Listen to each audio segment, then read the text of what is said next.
Angkatan Udara Rusia melancarkan serangan ke pertahanan Ukraina di arah Krasny Liman. Awak pesawat serang Su-25 menghancurkan posisi musuh di arah Krasnolimansk. Pilot menyerang dengan rudal pesawat S-13 terarah dari ketinggian sekitar 25 meter.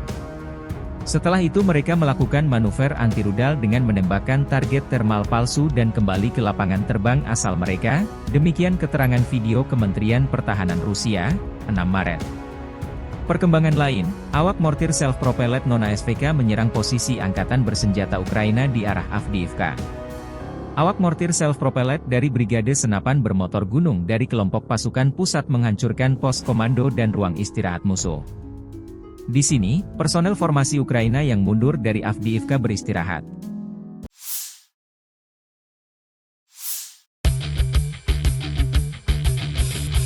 Angkatan bersenjata Ukraina melansir dalam 24 jam terakhir, 86 kontak senjata terjadi di garis depan. Ukraina mencatat Rusia melancarkan 4 serangan rudal dan 106 serangan udara, 154 serangan dari sistem salvo roket. Sementara militer Ukraina dalam sehari terakhir menyerang 11 area konsentrasi personel prajurit Rusia. Unit pasukan rudal merusak 2 titik kendali, 1 area konsentrasi personel, senjata dan peralatan militer, 1 gudang amunisi, 1 kompleks rudal anti-pesawat Buk, M1 dan 1 kompleks radar intelijen dan pengendalian tembakan Zoopark, 1 Rusia. Staf Umum Angkatan Bersenjata Ukraina pada 6 Maret melansir, militer Rusia total kehilangan 420.270 tentara di Ukraina sejak awal invasi besar-besaran 24 Februari 2022. Jumlah ini termasuk 1.250 korban yang diderita pasukan Rusia dalam sehari terakhir.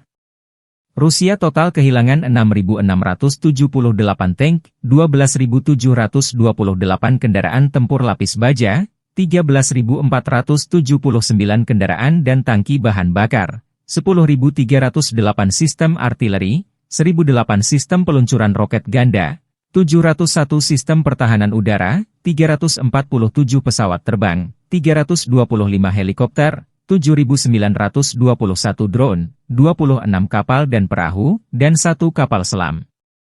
Terpisah, Presiden Ukraina Volodymyr Zelensky merespon positif putusan Pengadilan Kriminal Internasional, ICC, yang mengeluarkan surat perintah penangkapan terhadap 2 komandan militer Rusia karena melakukan serangan terhadap infrastruktur listrik Ukraina selama musim dingin tahun 2022 hingga 2023. Pengadilan Internasional mengumumkan putusannya ini 5 Maret. Letnan Jenderal Sergei Kobylash dan Laksamana Viktor Sokolov, masing-masing diduga bertanggung jawab atas sejumlah kejahatan perang, termasuk mengarahkan serangan terhadap sasaran sipil, kata pengadilan.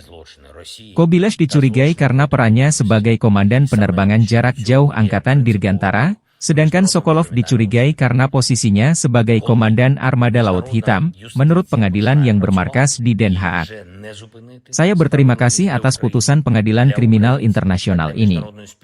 Kejahatan perang Rusia akan dimintai pertanggungjawaban, tidak ada keraguan tentang hal itu, kata Zelensky dalam pernyataan resminya 6 Maret. Усій команді Міжнародного кримінального суду та нашій українській команді, що працює заради відновлення справедливості. Download Tribun X sekarang, menghadirkan lokal menjadi Indonesia.